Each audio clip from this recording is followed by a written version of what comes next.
Hey there, Darkroom Podcast listeners. Thank you so much for joining us today for another exciting episode. Before we begin, we wanted to take a moment to acknowledge that the sound quality for this episode is not the most ideal, and we apologize about that. We were having some technical issues which will be resolved for all future episodes. However, we found this conversation with our special guest so enlightening that we wanted to put it out there for you guys. Hopefully you enjoy. Happy post-Oscar season, everyone. Welcome back to the Dark Room, where two blind cinephiles illuminate decided. I'm your host, Lee Pugsley. I'm Alex Howard. And we are two legally blind guys who want to share our love of film. This is a podcast for film lovers of all abilities. And Alex, we have something very exciting today. Yeah, we have our friend Aaron Sauerland here. Hey. Hi, guys. Thanks for having me, guys. Yeah, thanks for being a part of our podcast. You are our first special guest. Oh wow, man, the honor. Yeah, and I mean, I'm hoping this isn't the biggest honor that you've had this year, because I know you were nominated for an Oscar. You were script supervisor on Marcel the Shell with Shoes On, which is nominated for Best Animated Feature. Yeah, which is incredible. It's totally insane to be part of that. Yeah, congratulations. Yeah, congratulations on your Oscar nomination. How does it feel to be part of an Oscar-nominated animated film? It's very surreal. It's crazy because you don't really know you're working on something that is going to be an Oscar film, and oftentimes when you do, that ends up not being the case.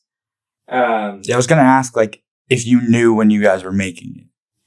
I mean, I always tell people that I knew, like, from the minute I was sent the animatic that the movie was going to be good. I knew it was going to be, like, the best movie that I at the time had worked on, and I still think that that's true. Because it just has so much heart. I mean, when I was sent the animatic, I, like, cried watching it. So I knew that, like, just, like, tearing up and getting emotional over, like, drawings set to voiceover, I knew that, like, it was going to be something special. So I just hoped that it was going to resonate with everybody, and apparently it did. And that's all Dean and his team's work. It's really, really, really great. Yeah, I really enjoyed it. I watched it a few weeks ago, and I just thought it had so much heart and humanity and deeper themes than you might expect from an animated film of this nature. But I thought it was such a pleasantly surprising and beautifully moving story. Yeah, I think a lot of that comes down to Dean and Jenny, the director, and then obviously Jenny Slate. They wrote, and that story came from such like a real human experience in their lives, and I think that translates, and it's stuff that everyone can relate to. Or at some time in their life will relate to, because at the end of the day, it is a story of finding your place, and tackles things like grief, and I think it's kind of these universal life experiences. This is an art form that's only been around for a little over 100 years, like since its inception, and that is insane to think that like we're in the infancy of this art form, and here's a film that will forever be addressed and referred to in these kind of hallowed halls. Oh, yeah. And it's kind of like, I mean, you always talk about like, oh, some random movie, like, oh, this was nominated back in 2005. What was nominated with it? Mm-hmm. Or, so people are always going to be discovering Marcel the Shell now because, it is in the history books. Like exactly. Yeah. Yeah, you're part of the legacy, which is amazing. Yeah, it totally nuts fluke, it feels like. But that's how it always is. Are you seeing like a little bump on your resume, like when people see Marcel the Shell, are they like, oh shit, this was nominated for an Oscar, this guy must be good? Well, it's funny you say that, because the last couple times that I've been talking with people for like jobs or so on, when I've sent my resume, they've brought up like, oh, Marcel the Shell, congrats. So I feel like I don't know if it's necessarily getting me more work, but at least it's something where people, when they see the resume or they check your IMDb, they're like, oh, like, I know this is being talked about.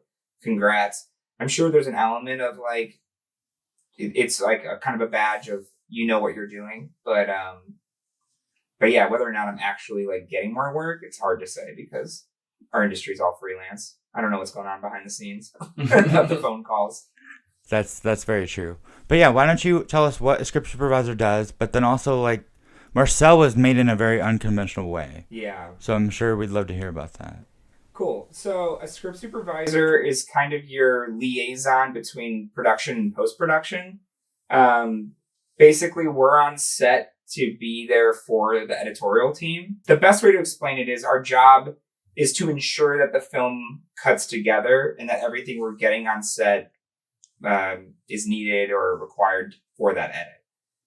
And so we're there in pre-production, breaking down the script, which is like going through every scene and marking like what props are in the scene, what characters are in the scene, what story day it is, if it's day or night, is it day 1, day 2, day 3 or whatever.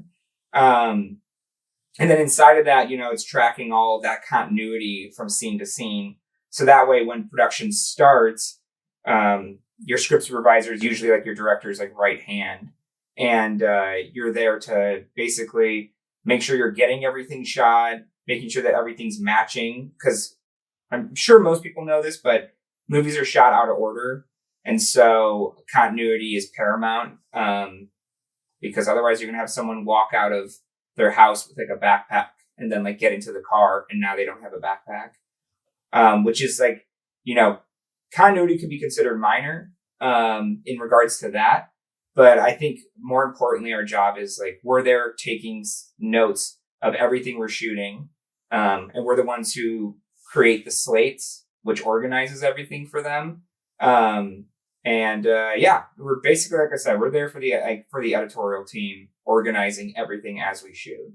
Touching on the continuity part of it, which is so important, I'm sure that's essential, especially if you have to do like reshoots like a few months later or something like that.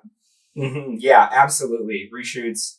Yeah, reshoots, pickups.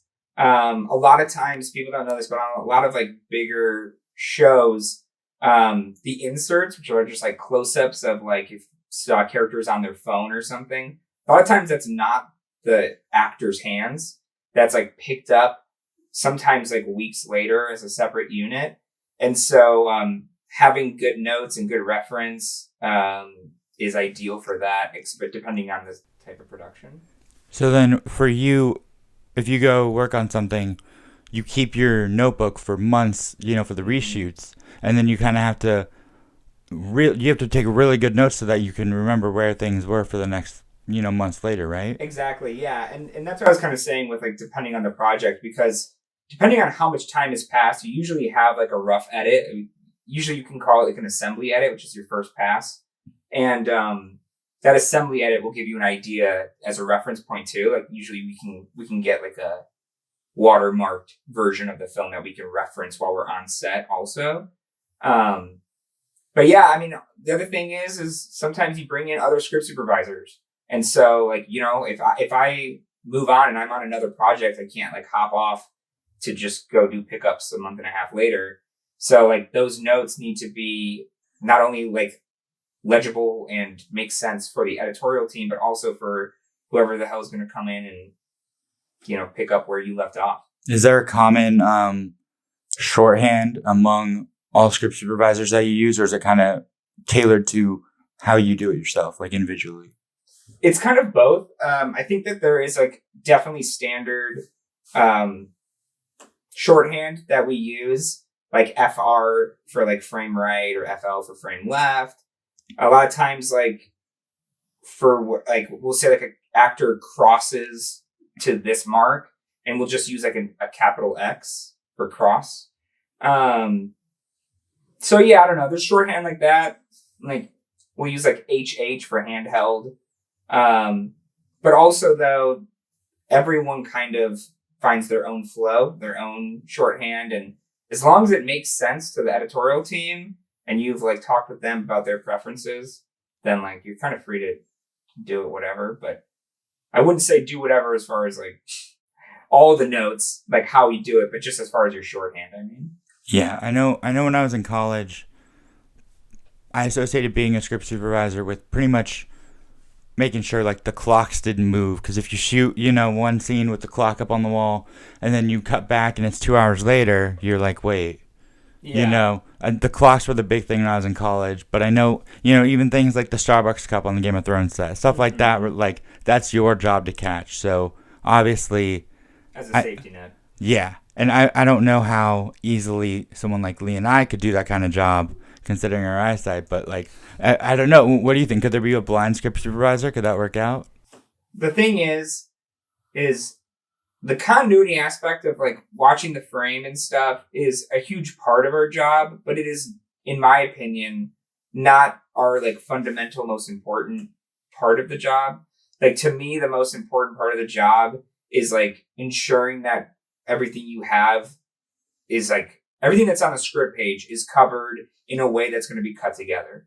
And so a lot of the times, like that element is about working with, like talking with the director, talking with the DP, like you in your head as you're shooting the scene, you're cutting the scene together. Like, okay, do we have this close up? Do we have this wide angle? Do we have this moment when we come over here?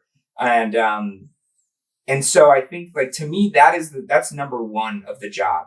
And then number two is like the continuity thing. And I think that's where being like low visibility is going to be kind of detrimental to the job. But we've been having this whole push lately in our union for getting like an assistant. And, especially for when you get like more than one, when we start getting into like 3, 4, 5, 6 cameras, we've been pushing for like assistants. And so technically someone who is low vision could do like the brunt work of like note taking and all that other stuff, and have someone else who's watching strictly continuity, like what hand the actors are picking up the glasses with, and etc. That totally makes sense. And it's interesting, just on the subject that you brought up, Alex, about like, you know, someone who's low vision, could they be a script supervisor, you know, or an assistant to one? Because your job, Aaron, reminds me a lot of doing stage management in theater, which for those that don't know what that is, a stage manager in theater is basically very similar, where they're the right hand of the director. They're in communication with all the designers as well as the cast and crew, and they organize everything. They take blocking notations. They make sure that, you know, the props backstage are set where they need to go, that, you know, the wardrobe changes are where they need to be, the sets are moved, and all the cues are called. And as someone who is visually impaired, I actually have done stage management, and, you know, called the cues and taken those blocking notations and just like, you know, ran a show as well. Mm. Now, that being said, it's different because the continuity in theater is a little easier to identify than the continuity in the small details of a film, because, you know, there's no way that you can cheat continuity in film. On occasion, you can get away with cheating continuity in theater. But, you know, I think what you were saying, as long as you're a good note taker and you have you have very detailed notes, so that if you have to hand off your book to someone else, they know how to interpret it. I think that's key. And, but yeah, I mean, it's a really interesting idea of, you know, where a place for someone with low vision could fit into the script supervision world. And, you know, that's not my world, so I don't know, but yeah, it just made me think of my theater experience in that way. Yeah, I do believe that someone could, that with low vision, like I said, as long as they had someone for tracking continuity, just because, like I said, so much of it is just understanding the edit. Like a good script supervisor, I think, is also a good editor. And so I think that is still possible. Now, you have worked on other shows and movies besides Marcel, the Shell with Shoes On. But I'm curious to know, because Marcel is animated, what the difference is for you working on an animated movie like Marcel versus working on completely live action. Yeah, so Marcel is super interesting because anyone who's seen the movie knows that it's kind of like mixed medium. It's live action, but then Marcel himself and Nana Connie are stop motion. And so it's really interesting. So for us doing Marcel the Shell, they I'm sure they've talked about this as well, but they kind of made the movie 3 times. So the first time they did it was kind of like an audio recording, kind of like what we're doing right now. When they like recorded basically the whole movie as audio, and then they did drawings to that with like storyboards. And so you had this kind of like, it's the animatic, which is just like drawings with the voiceover of the whole movie. So then that's like the first time you make the movie. So you have the whole movie done with audio only, and then drawings. And then you have production, which is where I came in with with the whole team there. And for production on that, what we ended up doing is like shooting plates, which are basically just like empty frames of like where Marcel will be put in. And so for example of that is the opening of Marcel the Shell is a shot of like the closet, and we see this tennis ball start rolling around. So the tennis ball is real. So we really did film this tennis. It's like a motorized tennis ball. And we really did film that, like rolling around. That's not stop motion. And then, we see like the ball stop, and then the tennis like ball opens up and Marcel like pops out of it. And so like we shot like the floor where the tennis ball would roll in and where he would pop out. But we're just shooting like an empty shot of the floor. And so like all of production for like 30 days was filming like empty hallways and empty shots of the grass. Or there's the scene in the movie where they go on like a car ride. And so like it's just shots of like Dean driving and talking to nobody. And so that's very obviously very, very different than any kind of live action stuff. Going off of that, part of what we would do is every time we would do a scene, because we had the animatic, we knew what the audio needed to be for that moment. So it was a lot of us like rolling the camera and then like rolling the animatic, like playing the animatic. So that way we like knew the timing of everything. Mainly a lot of our work came into like when Marcel practically interacts with objects in the real world, because we did that on set.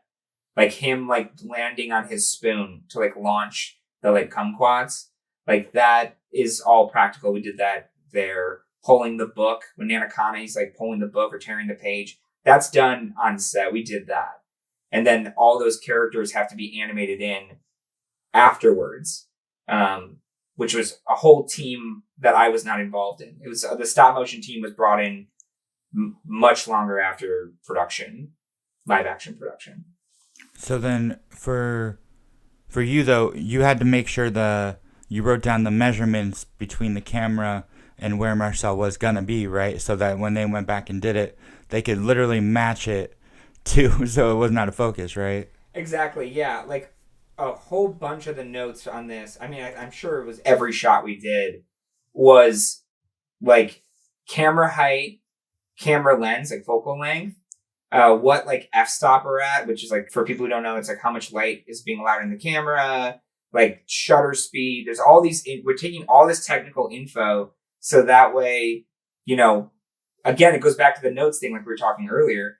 That way, like months later, the stop motion team can like go and line up the camera in the exact same position, but inside of like a sound stage, like these little tiny stages, and shoot like Marcel in that exact same camera angle with the same like focal measurements and etc.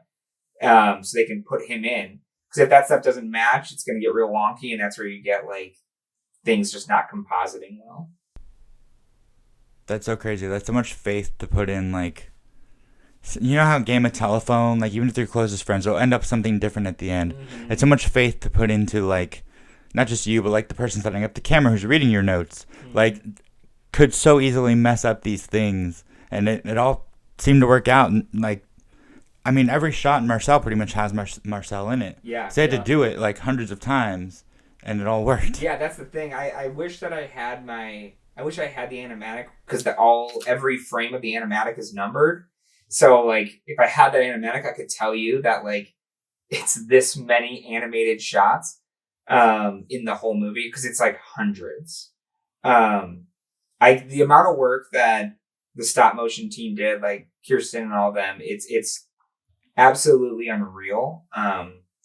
but they're so talented. And I was talking with the Chiodo brothers who also helped with stop motion, if not led it. I could be wrong on that, but they were a huge part of it. And I was talking with them. I think it was Steven, and he was saying that even with all the notes, there was like the notes were insanely helpful, but even with all of them, there were still shots where they had to just like wing it.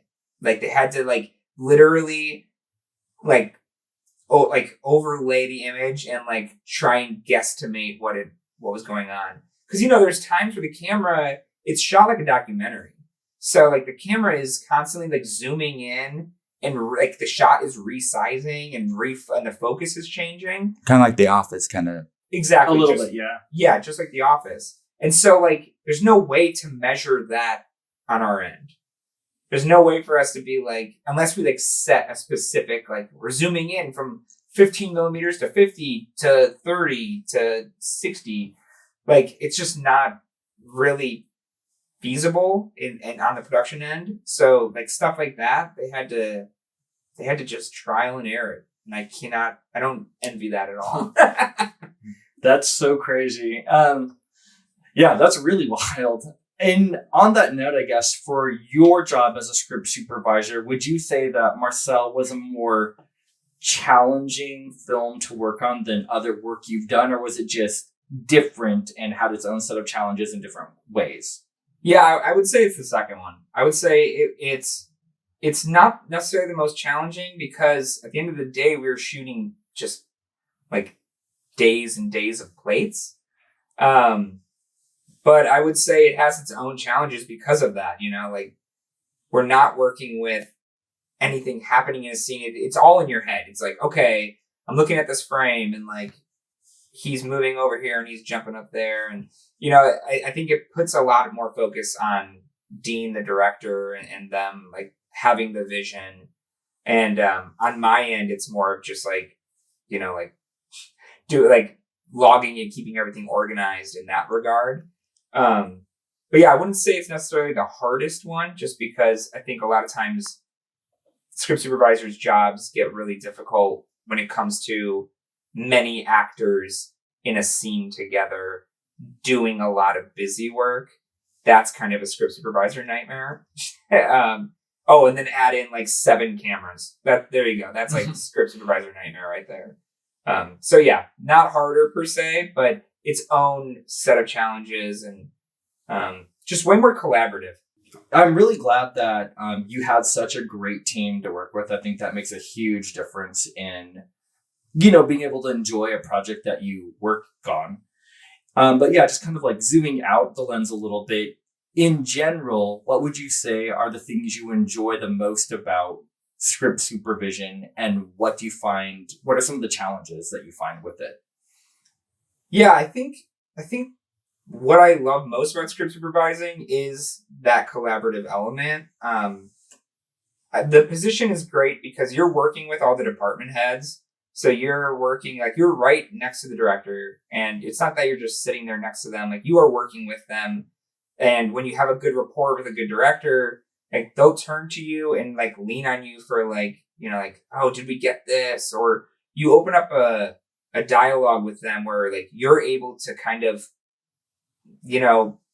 it's like your creative influence in a sense, because since you're working the edit out in your head, you're able to like turn to the director and be like, hey, like, did we want to like come over here and get this moment from here because of this or that in the edit, or if we like got this shot, it could play out the tension more. And so like you're really assisting them in that regard. And then again, you're working with like the DP to making sure that everything's like lining up the way that the DP wants it. You're working with production designer and like art department and all these department heads. So like what I love about the position is that you are in the center of the collaboration. You're in like the middle of the storm. And I personally love that element to the job.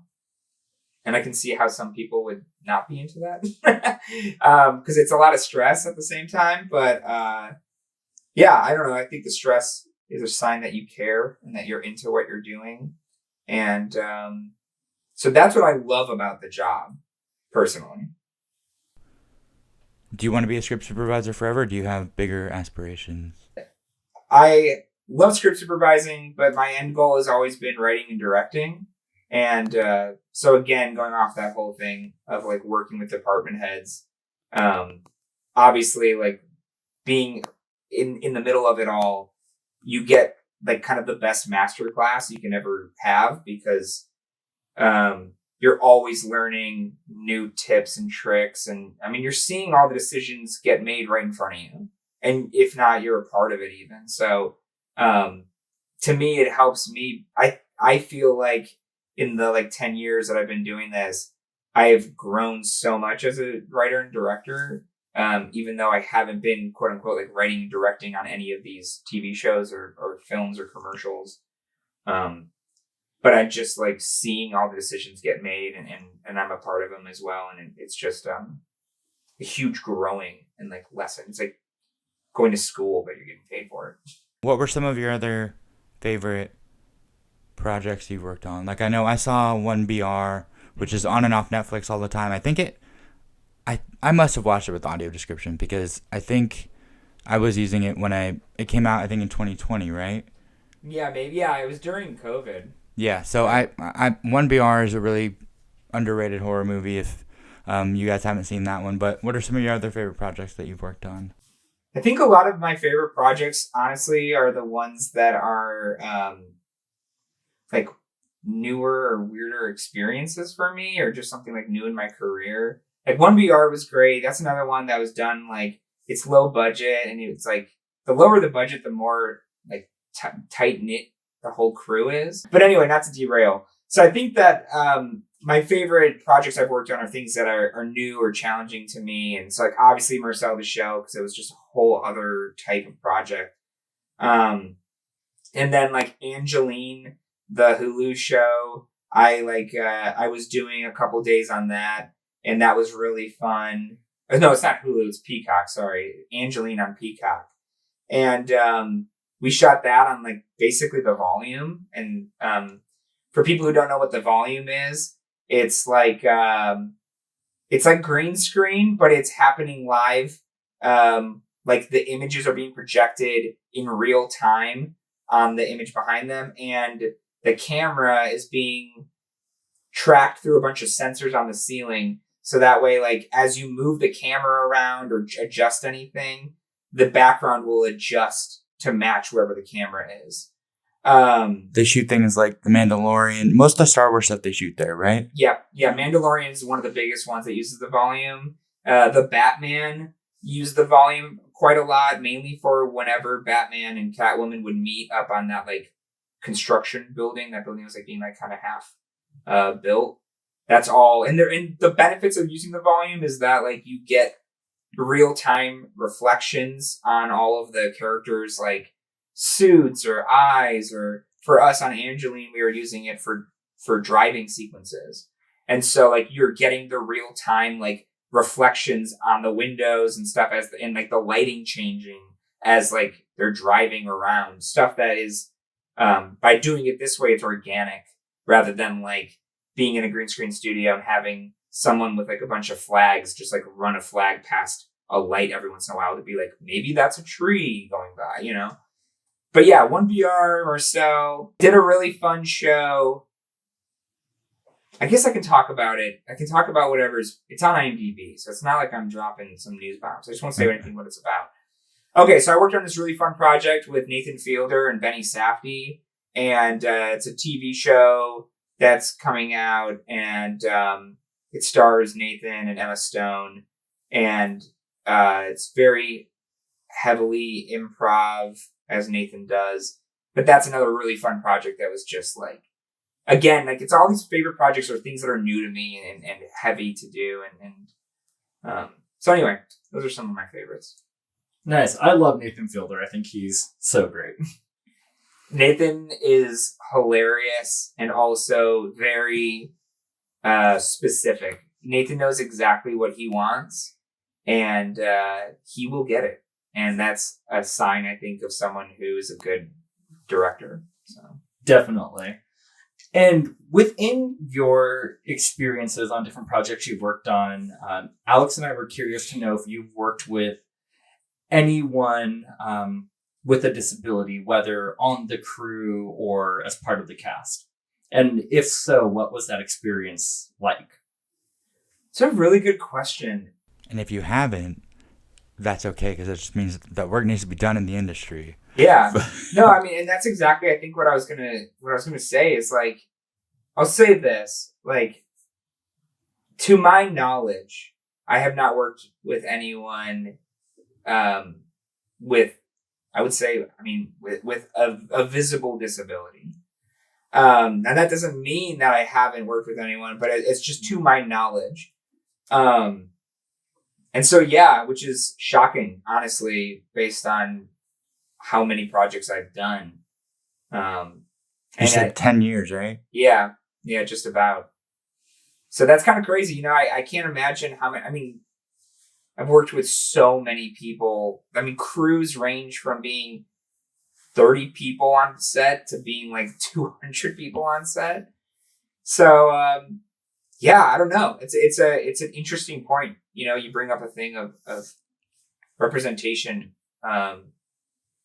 in that department, and that's kind of crazy. Warner Brothers has this program called Access to Action that I applied for and got in, and I haven't taken advantage of yet, where they bring in, they have a whole list of people who either have disabilities or of a, you know, minority group, and shows will contact them and ask for, oh, I want, you know, a gaffer or something, and they'll find someone and put it's usually just PA positions. Yeah. But there's a whole program for that. I think that's through WB though, but I'm sure other studios have that too. But yeah, it's kind of surprising, like even, you know, someone in a wheelchair, but then you have to make sure that the set is wheelchair accessible, which it should be. But like, you know, like, I mean, people with disabilities can do all different kinds of jobs. So yeah, I mean, hopefully that becomes more prevalent in the industry, especially with like 1 in 4 people having a disability, whether it's visible or invisible. That's a quarter of the population's stories that aren't really being told. And even if they're not the writer of the project, I feel like they're participating in the making of the project will have some kind of impact on the finished product. Yeah, and I think that ties in also with, like, you know, I think it's perpetuated by like the stigma. I almost wonder if there's a thought to people can't work in the industry. You know, like it's almost like this, it's like a negative stigma that's being perpetuated. You know, I think that you bring up a really good point, because within my experience, once again, because I worked more in theater than film, but even in both, I guess, theater and film experiences that I've had, people that I've worked with have never worked with anyone that has a known or visible disability, as you would say. And so they just assume that people that have any type of disability, they're just not seeking out work in the entertainment industry because those people aren't applying for those jobs, or they haven't got those jobs, or they've just never had that experience. So they just assume that that's not something that interests people like me and Alex. Mm-hmm. And, you know, on one hand, it's like, there's a learning curve where I'm like, okay, well, let's help educate people that there are people out there with disabilities that would love to be a part of the entertainment community and the storytelling process. But on the other hand, yeah, I think we have a ways to go. But I think it's good to start conversations like this, because it's how we can kind of get the word out there and get people to start thinking outside the box a little bit more. That's exactly it. I think, you know, if there is a stigma that's holding back anybody who does have a disability, like, or is, you know, like, I think that ideally conversations like this will enlighten or shine a light on the fact that, like, that doesn't mean you can't. Like, literally, you can and you should go after these jobs. They are there, and do it. And on that note, too, it's like, if people from the disabled community aren't going after these jobs because they just feel like they can't do it, number one, there's so many jobs out there in the entertainment industry, and not, you know, there are some on set, there's some that are not on set, but there's so many different positions available, and there are so many jobs that someone of any ability, someone with a disability could easily do. And so I think the more that people from the disabled community get out there and start applying for these jobs, it'll get people used to realizing, oh, wait, there are people out there that come from different walks of life that want to do these jobs as well. And the more that they get used to seeing people that are applying and having these conversations, the more it'll hopefully become normalized, or at least a little less of a stigma of this doesn't exist. Mm-hmm. And if you are disabled and you are wanting to work in the entertainment industry, look into Respectability, their nonprofit that I worked with in 2020 that helped me really come into my own with identifying with my disability, but also getting work. So apply for the Respectability Lab, which happens every summer for entertainment professionals with disabilities, and literally apply. And if you're at any level, they have an entry level, and if you're already established and kind of work in the industry already. And Respectability is working really hard to do what we're talking about, which is get more representation. But I also wanted to ask Aaron, you and I have hung out several times. One time when we hung out, we watched the Scream from last year with audio description, and being a sighted person and using audio description, but beyond that, being a script supervisor, and I'm sure it drives you crazy just watching movies in general, noticing things that are inconsistent. But with the audio description, how was that? And did it kind of make you think like, oh, when I'm on set, like, not that you need to pay attention more, but like when you're on set, did you ever find like, oh, this would be described actually, if, like, It's funny because like, okay, so like watching it was wild because like when you're on set in this position, it's like you're always like tuned in to everything that's going on, and because you have to be. And so then like that kind of like programs your brain. And so like when I am watching movies or TV shows, like outside of work, I've just been like conditioned to like be spotting things and always thinking of things. But when we watched Scream together and we watched it with AD, it was actually like I was able to kind of like turn off that analytical part, because the AD is so descriptive, and it's almost reminiscent of like a radio play, because it's very like concise and tells you exactly what's going on in a way that is still descriptive, and like creates an image. And so I was almost able to get sucked into it more, because I was you rely like less on the visual element that way. If that makes sense. Yeah, that totally makes sense. And I never thought of it in the way of like, it's like a radio play, but I like that. I always tell people to watch a movie with audio description if they're looking into getting into writing or they write. Because I think that while audio description is different from writing a screenplay, it kind of it shows you how to paint a picture with words in a very concise yet specific way. So, I'm curious to know if you have any thoughts on that. Yeah, that's actually something I wanted to touch on. Is that was the thing that was so shocking to me, because I mean, Scream, it's a horror movie. Like there's action set pieces where people are being chased and falling down stairs and getting stabbed.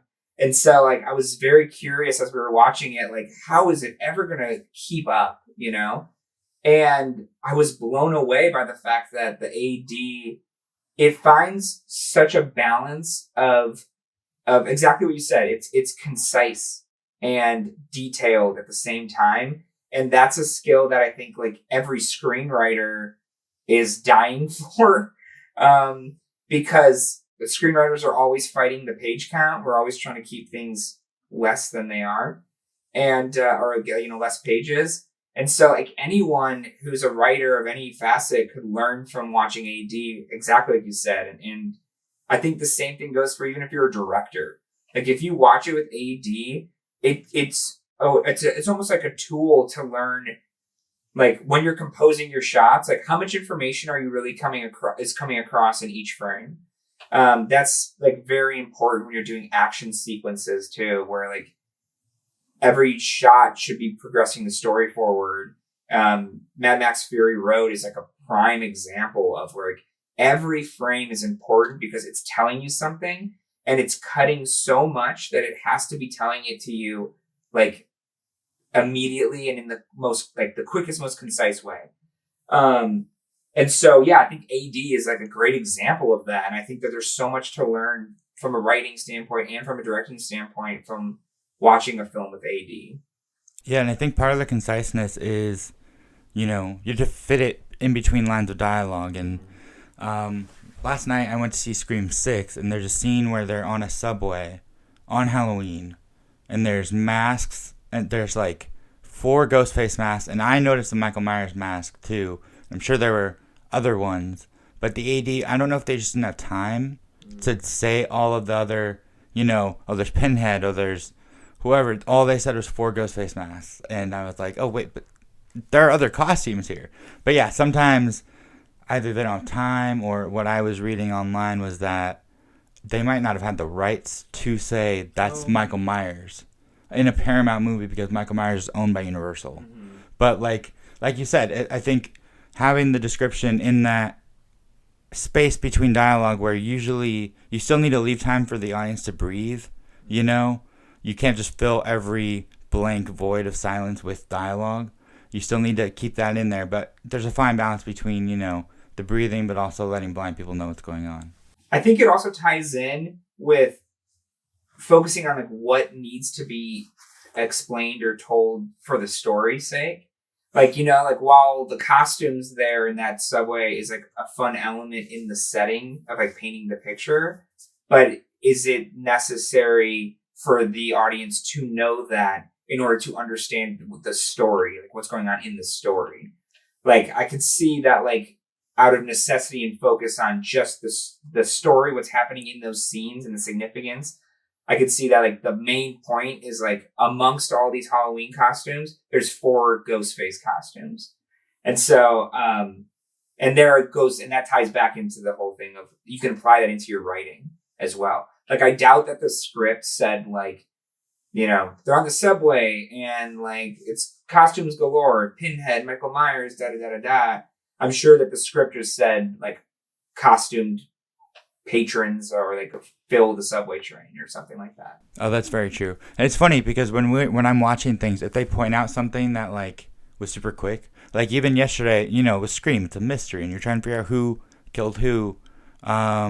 There's a shot in Scream 6 of the police officer playing with his ring. And I was like, why did they describe that? Like that has to play a part in it. And I'm not going to say whether it did or not, but like I was convinced like the whole time after that was in the first third of the movie. And I was like, okay, there has to be something with his family or, they must have been related to the murders because why else would they describe that? Mm-hmm. And it's funny, 'cause, yeah, there are certain things in AD where I'm like, okay, if that didn't matter, they wouldn't have said that. It's also interesting too that you bring that up, Alex, because I totally agree with you on that. But then there have been those moments where audio description or AD will describe something. And I think it's important, but it turns out that it was just an added detail. And I think it can be interesting sometimes of figuring out why they decided to describe some things and not other things, even though those things they describe may not be completely relevant. Yeah, I'd love to look at, I'd love to study a couple mystery films with AD, like some Knives Out, Glass Onion, like even older ones if they have AD for them. Just because I'd love to see what they put in and what they don't put in. Because, like you said, Alex, like if they put in something, like they're pointing out clues because they're going to be necessary to get the image, like the ending, putting it all together. But if you have someone watching a movie with you and pointing it out every time, then like you're going to be ahead of the movie. Like you're ahead of the audience, like where you should be.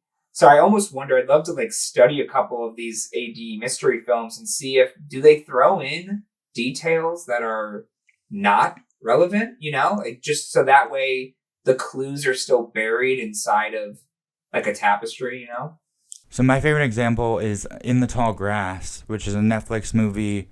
I think it's based on a short story by Joe Hill. And in the beginning of they're lost in tall grass. That's the whole movie. And there's a church, and they said the name of the church. And I was watching it with someone, and they were like, that cut way too quick for me to even read the name of that church. And the name of the church ties back into the end of like the whole meaning of the movie. And so I'm like, that was 100% intentional that they did that. And even my sighted friend I was watching with didn't even catch what the name was. So it's interesting that sometimes they say details that aren't even really obvious to the audience. I watched Marcel with AD just to see how it was. And it's funny how well the AD works in a movie like Marcel, because the pacing of Marcel is very, it's very like quiet, and it's like contemplative in a way. And Marcel himself talks in this kind of like, it's almost like a staccato like speech pattern. But so what it enables though is like a lot of time for the AD to come in and like give you an idea of what's happening on the screen without it feeling like it's interrupting the dialogue. I just feel like it's funny. It works really well in that film particularly. At least, you know, obviously I haven't seen a whole bunch with AD, but with that, I just was like, wow, this is great. It's really, they're finding like perfect moments to come in and fill you in. It felt nice. And they choose the right details to describe about the world, because there's so many unique things that are shown in Marcel and the way that Marcel interacts with the world and the environment around him. There's so many different details of that the AD really captured so well to create a vivid picture of what was going on in the moments where I couldn't catch all of it. For me, I was getting a little frustrated. I'm still getting used to the fact that like I'm not going to be able to see everything that's being described. Like for me, I used to use AD for like what to watch out for, how to like, it's telling me what I'm watching, and so therefore I can like process it easier. But I'm getting to the point now where I'm hearing things described that I can't see, so I have to fill in those gaps like in my imagination pretty much. And I know in Marcel that was one of those cases where they have the expressions like painted on very finely on the actual shell itself, and I couldn't see the expressions at all. And so the description was telling me like, oh, Marcel looks shocked, or whatever the emotion is, and I had to kind of like imagine what that would look like on the shell itself. Yeah, there's a great moment with when you first kind of Marcel touches on Nana Connie's decomposition, and it's like Dean is interviewing them, and we just saw them explain to Nana Connie that it's like a documentary, but they're doing it again. They'll explain to her again, and that's how they kind of lead you into like, oh, like she's starting to decompose. And I was like listening to the AD for that moment, and they mentioned like Nana Connie blinks, and then it says something about like Marcel like looking down like uncomfortably or something. And so it's nice that they still like, you know, for you, like in your situation where you're starting to lose like the finer details, like it's nice that the AD can come in and tell you like expressions, you know, like that's huge. I think, I mean, maybe it's different for you, but I think that that's like a nice element in that regard. Oh yeah, no, it's definitely nice. And while it is frustrating, it's nice that, yeah, I have that backup, because, you know, if I were 10 years ago, I wouldn't have had that option. And especially too for like animated films, because like I think so much of the excitement and fun of animation is the expressiveness of the characters. And like you, Alex, I couldn't see the expressions either, so the AD was extremely helpful in kind of filling in the gaps and giving me a sense of what those expressions are. I know, Aaron, you're a big proponent of physical media, as I am. And so there was an issue I was having because I was trying to rewatch Marcel before this interview, and I wasn't able to, because apparently Showtime is the only place you can watch Marcel the Shell right now, if you're renting it, unless you own it, which is why physical media is great. But if you don't own Marcel the Shell, the only place you can watch it online is Showtime. But Showtime does not have audio description, which means we are now we're starting to use a new term called blind tax. There's a blind tax on Marcel the Shell that if you're blind and you can't watch it without AD on Showtime, you therefore have to pay $19.99 to buy it on Amazon or the physical disc or whatever it may be.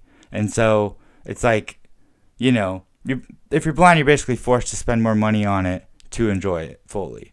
And so I wanted to obviously get your opinion on physical media and what you thought of that situation, Aaron. Yeah, I mean, obviously, like, hearing that is so upsetting. I wish that wasn't the case. And it's even more shocking because Marcel has AD. like the fact that on the physical media disc, and I'm sure probably when you buy it on digital and in the theater, like, it was all there and accessible. So it doesn't make any sense to me why, when you would put it to rent or to stream on Showtime, that you, like, the file has already been made. It makes me feel like it's like a clerical error or like an oversight. Like, someone slipped up, sent just like the regular file and didn't send the other one. I can't imagine that it's an intentional thing, but regardless of whether it's intentional or not, it doesn't prevent the blind tax, And it speaks to the greater frustration amongst blind and low vision watchers is that there's not, I guess in our opinion, we feel like if there is an AD track, it should accompany the movie on whatever platform it's on. Mm-hmm. But that's not always the case. I know, Alex, like, you were going to watch Creed 2 on Hulu a few weeks ago, and Hulu doesn't have an AD track, yet there is an AD track available for Creed 2. And then my experience with the Creed movies is I bought Creed 1 and 2 on iTunes. Creed 2 had an AD track when I purchased it, but Creed 1 did not. So because I wanted to watch it with an AD track, I had to pay to rent it on Amazon Prime, even though I just bought a digital copy.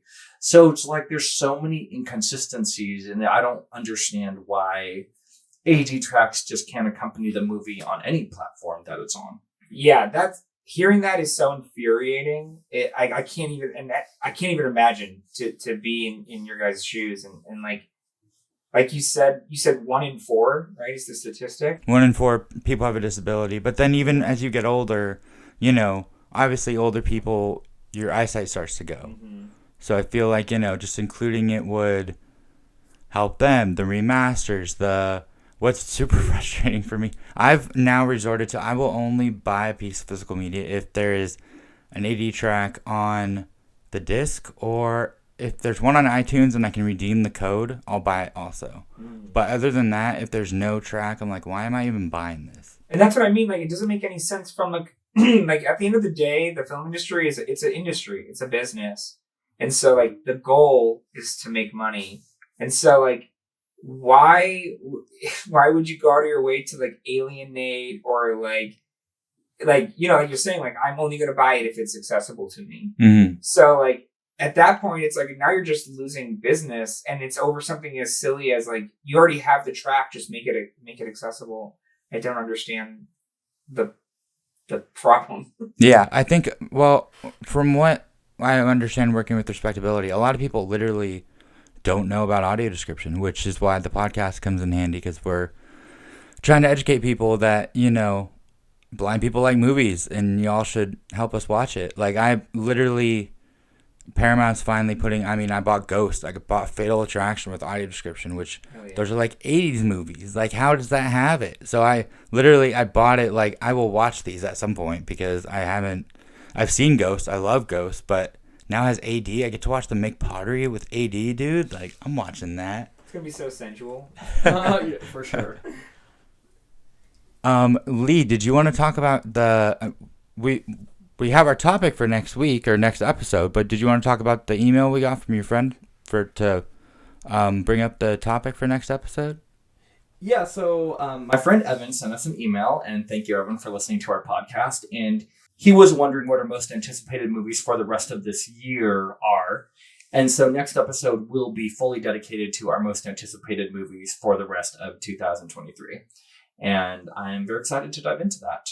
Yeah, that will be a lot of fun. And we want to thank Aaron for being on. And Aaron, do you want to plug? I know you have a podcast too. Do you want to plug anything you're working on? Yeah, absolutely. So I have a podcast. If you're into spooky stories or you're into urban legends or folklore, I have a podcast called Campfire Stories, and you can find us on all all podcast services, and you can find us on Instagram at Campfire Stories _podcast.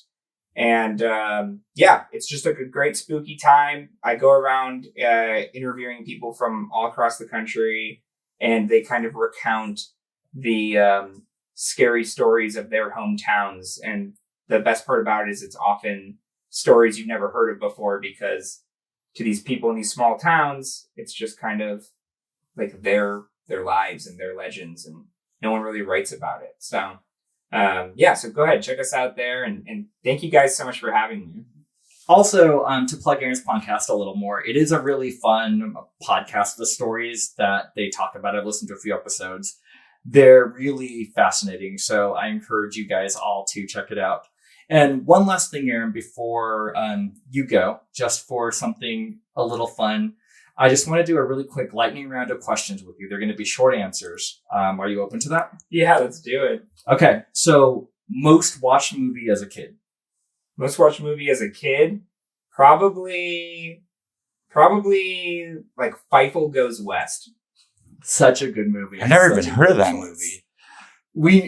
You need to watch this movie, Alex. It's an amazing animated film. I can't think of Don Bluth. Don Bluth, yeah. Is the animator of it, and fantastic. He did all these lovable animations of our childhood. And Jimmy Stewart's last movie before he passed away. Oh man, legend. So legend. Okay. Next question. What movies inspired you to get into film? Honestly, Tim Burton stuff. It's so visual, and I'm a huge horror fan. So I'd say stuff like Tim Burton's work, and then horror movies in general, like Halloween, Friday the 13th.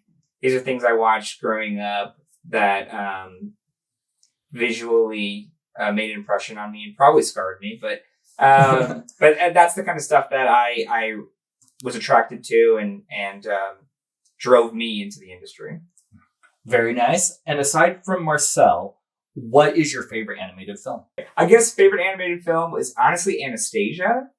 I grew up with that movie, watching that over and over again, and I love the music in it so much. And I wouldn't say it's like the greatest animated film, but I would just say, as far as like, I adore the art style, I adore the music, I adore the story. So yeah, Anastasia probably. There was a season of life during school where I watched that movie like every day for like a month or two. So I feel you on that. Yeah, it's so good. Honestly, I just would say like a runner-up would probably be like Toy Story or a Pixar film. Pixar films are written so well. So I think Toy Story is also up there as far as one of my favorites. My grandparents owned like 6 movies, and Anastasia was one of them on VHS. That's the power of Anastasia. Absolutely. Anastasia rules. If you could work with one actor, who would you choose? Leonardo DiCaprio. If you could work with one director, who would you choose? Just one director. Probably David Fincher. And everyone hates this question, but I'm going to ask it anyway. Favorite all-time movie? Curious Case of Benjamin Button. Wow, that was a quick... So that is the only Fincher movie I have not seen. It's such a good movie. I highly recommend it. I saw it like 3 times in the theater. Benjamin Button is it's my go-to favorite movie. Whenever someone asks me that question, that's why I was able to answer so quickly, is just because that movie is beautiful. It is sad. It is scary. It is funny. It is contemplative on life. It's just, to me, it hits every box for me, and it affects me and relates. I connect with it emotionally. And I feel like it's a little underrated now too. Like, I know it got nominated for awards and stuff, but nobody talks about it now. They really should. Absolutely. When I went to college, there was like a joke in my freshman year that the faculty would make, which was they would say, you guys are here to learn to make great movies, not whatever that Benjamin Button movie was. How offensive. And I would sit there and I'd be like, are you out of your mind? Like, this is one of the best movies ever made. I feel you. Having not seen it, I think the reason I haven't seeked it out is because it seems like the least Fincher movie of the Fincher movie, because he usually does Murder and Seven and Zodiac and Dragon Dead 2 and these, intense things, and then it's Brad Pitt aging backwards. Yeah, I think that, off the mic we talked about Tim Burton, and we talked about how Big Fish, in my opinion, is his best movie because it's not what you expect from him. And to me, I think it's the most honest Tim Burton's ever been. And I think that Benjamin Button is the same thing for Fincher. I think Fincher is drawn to these political thrillers and murder mysteries and so on. But I think that Benjamin Button is very human, and I think it's the most exposed and vulnerable that director has been. That's a great comparison between Benjamin Button and Big Fish. I love that. All right. Well, I guess that's a wrap. Aaron, thank you so much for being on. It's been so fun to have you. Guys, thank you so much. This was a blast. I appreciate it, and I appreciate what you guys are doing with this podcast. I think it's insanely important, and I'm really glad that you guys are doing this and you guys had me on. I feel honored, and I appreciate it. Oh, thank you so much. Yeah, we've been trying to do this for a long time, so we're excited you were able to be on. Everyone, go check out Marcel the Shell. Go watch 1BR. Look up Aaron's IMDb. Just go down the list. Watch them all. Go listen to his podcast. He's a great guy. Has a great girlfriend, too. And subscribe to our podcast as well. And if you have any questions that you want to ask us or comments on anything, feel free to email us at darkroomfilmcast@gmail.com. Once again, that's darkroomfilmcast@gmail.com. Thank you all so much for listening today, and we'll see you next time here in the Dark Room. See you guys later. Adios.